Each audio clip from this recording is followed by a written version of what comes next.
Mbak Maida, bener gak sih kalau pernikahan yang harmonis dan tidak itu dinilai dari frekuensi hubungan intimnya? Bisa benar, bisa juga tidak Bu Jarot. Tergantung aktivitas seksualnya, sehat atau tidak. Aktivitas yang sehat itu yang bagaimana Mbak Maida? Tidak ada standarnya Bu Jarot. Stop Mbak Maida. Tunggu sebentar. Saya panggil Pak Jarot dulu biar kita ikut belajar. Kan hubungan seks dilakukan dua orang, Mbak. Antara suami dan juga istri. Jadi keduanya harus sama-sama paham ilmunya. Boleh, silahkan. Pak, sini Pak. Kita belajar dulu soal hohohihe. Biar makin greget. Oh, ada Mbak Maida. Lama nggak belanja ke sini ya, Mbak? Iya nih, baru sempat untuk belanja kembali. Kita sampai mana ya tadi Bu Jarot? Aktivitas seksual yang sehat, Mbak. Oh, baik. Kalau aktivitas seksual yang sehat, tentu yang membawa kepuasan bagi suami dan istri, tidak saling menyakiti maupun memaksakan kehendak. Untuk frekuensinya sendiri, tidak ada standarnya. Menurut kita, mungkin frekuensi pasangan A berlebihan. Tapi menurut pasangan A sendiri, frekuensi kita terlalu sedikit. Jadi, aktivitas seksual yang sehat itu tergantung dari pasangan ya, Mbak? Ya, benar sekali Pak Jarot. Kalau gitu, mulai sekarang Bapak jangan bandingkan aktivitas kita dengan teman-teman sekantor Bapak dong. Iya, Bu, iya. Nah, sekarang saya akan jelaskan lebih dulu beberapa faktor yang mempengaruhi seberapa sering pasangan berhubungan seks. Saya catat ya Mbak Maida. Boleh Bu Jarot? Baik, hal pertama yang mempengaruhi frekuensi hubungan intim adalah usia. Gairah dan kemampuan seks akan berkurang seiring bertambahnya usia. Semakin lama kita bersama dengan seseorang, makin kita sadar bahwa tujuan pernikahan bukan hanya tentang seks. Kita bisa mendapatkan kenyamanan, keamanan, keakraban, kepercayaan, dan itu semua nilainya lebih dari sekedar sentuhan penuh gairah. Jadi, makin bertambahnya usia kita dan pasangan, cinta itu bisa makin menguat. Semakin kita sadar bahwa seks memang tak lagi jadi tujuan di masa tua. Hal kedua, tekanan dan stres yang kita rasakan. Kehamilan, persalinan, tahun-tahun awal membesarkan anak, stres di tempat kerja atau di rumah, kemarahan atau kekecewaan yang tidak diungkapkan, perselingkuhan, dan sebagainya. Itu semua sangat mempengaruhi gairah seksual kita terhadap pasangan. Coba sekarang dicek dulu, bagaimana tingkat tekanan dan stres Bapak dan Bu Jarot. Nah, itu dia loh, Mbak. Bu Jarot itu hobinya ngomel-ngomel. Piring di meja nggak balik ke dapur, saya yang diomelin. Baju kotor dan handuk di atas ranjang, saya yang diomelin. Tiap hari kerjanya ngomel-ngomel mulu. Ditambah lagi kalau warung sembakonya lagi laris banget. Untung banyak. Saya juga diomelin karena belum mampu kasih dia sebanyak itu. Mungkin itu yang jadi faktor gairah saya makin kesini makin rendah ya Mbak Maida? Ya, mungkin saja. Jika omelan Bu Jarot Bapak masukin ke hati, Bapak jadikan tekanan. Bapak pikir terus-menerus, istilah orang Jawa itu dipikir sampai batek. Maka itu bisa mempengaruhi gairah seks Pak Jarot. Tapi saya tahu banget Pak Jarot seperti apa Mbak Maida. Dia itu kalau saya omelin, masuk telinga kiri, keluar telinga kanan. Jadi itu gak mungkin lah bikin Bapak stres. Bu, hati orang siapa yang tahu? Ibu kan gak pernah dengerin curhatan dan keluh kesah Bapak. Sudah, kita lanjutkan dulu belajarnya. Diskusi kalian berdua dilanjutkan nanti saja ya, agar lebih privat. Baik Mbak Maida. Oke, faktor ketiga yang mempengaruhi gairah seks adalah obat-obatan. Banyak obat yang menurunkan hasrat seksual. Misalnya, obat tekanan darah, obat diabetes, antidepresan, penstabil, suasana hati. Semua ini dapat mempengaruhi libido. Pak Jarot dan Bu Jarot apakah sering mengkonsumsi obat-obatan seperti itu? Alhamdulillah tidak pernah Mbak Maida. Secara fisik kami berdua ini sehat walafiat. Alhamdulillah jika seperti itu. Semoga sehat selalu ya. Amin Mbak Maida. Kita lanjutkan ya. Faktor keempat yang mempengaruhi gairah seks adalah anak-anak.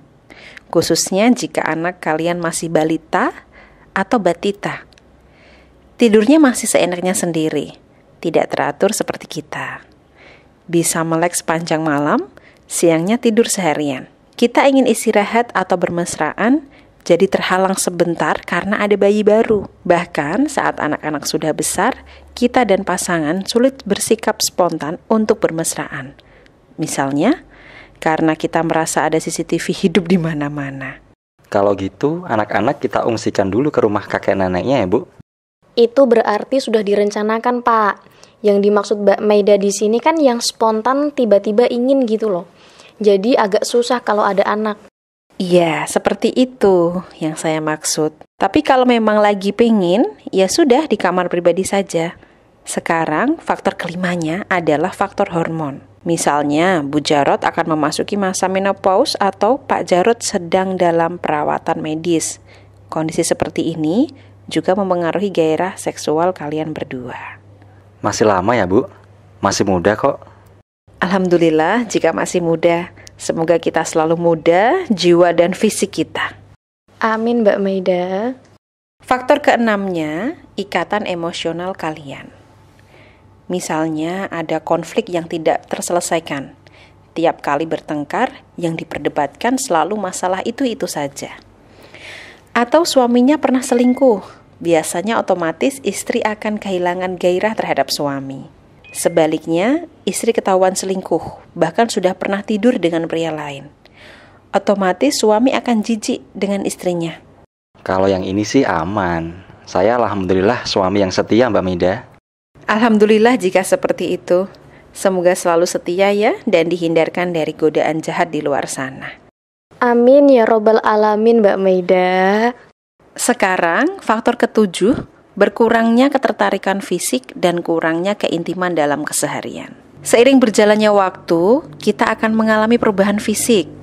Ada istri yang saking nyamannya dimanja suami, setelah melahirkan tubuhnya membengkak. Ada suami yang mikir kebutuhan keluarga sampai kehilangan berat badan, tidak menjaga kebersihan diri dan sebagainya. Akhirnya, ini mempengaruhi gairah seks kita. Mungkin banyak orang berpikir, berarti selama ini cinta hanya karena fisik dong. Sulit untuk mengakui hal tersebut, tapi inilah kenyataan yang harus kita terima. Bahwa fisik memang sangat mempengaruhi gairah seks pasangan kita. Maka, penting bagi kita untuk rajin olahraga, menjaga kebersihan diri, dan merawat diri. Untuk para istri di sini, termasuk Bu Jarot, bisa memanfaatkan Olensia Adara. Ini sarana spiritual berupa minyak esensial dengan aroma sensual yang dilengkapi energi spiritual untuk meningkatkan aura daya tarik di depan suami. Cara penggunaannya pun sangat praktis. Tinggal tambahkan 2-3 tetes Olensia Adara ke dalam produk kecantikan favorit ibu seperti lotion, sampo, conditioner, sabun cair, parfum, dan sebagainya. Selanjutnya, bisa gunakan produk kecantikan seperti biasa dan rasakan manfaat luar biasa untuk penampilan lahir batin ibu. Ini saya sudah pakai, Mbak Maida, dan memang hasilnya cespleng. Rasanya makin muda aja dan jadi lebih fresh di tubuh. Saya merasa lebih cantik karena sudah dibantu menguatkan aura daya tariknya melalui Olensia Adara. Alhamdulillah, seperti ini nih, seneng saya. Jika dimanfaatkan sesuai panduan, insya Allah ada manfaatnya. Pak Jarot gimana? Seneng gak lihat perubahan Bu Jarot setelah pakai Olensia Adara? Saya berharap dia merawat dari dulu, Mbak Maida. Karena memang pria tentu butuh pandangan yang indah-indah kan? Alhamdulillah, seneng Mbak Maida dengan kesadaran istri yang mau merawat dirinya seperti ini. Lain kali, istrinya dimodalin ya Pak Jarot, agar perawatan dirinya makin optimal. Tuh Pak, dengerin kata Mbak Maida. Iya Bu, iya. Saya langsung pesen 3 Olensia Adara deh, mumpung Mbak Maida ada di sini. Gimana cara pesennya Mbak Maida? Untuk pemesanan, mudah sekali Bapak. Tinggal hubungi Naya, asisten saya, di nomor 08111 264401. Atau nantikan video ini tampil di YouTube. Langsung saja klik link di bagian deskripsi. Siap, sudah saya catat nomornya ya Mbak Maida. Tinggal pesan aja. Jadi, itulah 7 faktor yang mempengaruhi gairah seksual suami istri. Semoga bermanfaat untuk kalian, jadikan referensi dan bahan introspeksi. Amin, Mbak Maida. Terima kasih ilmunya Mbak Maida. Iya Bu, sama-sama.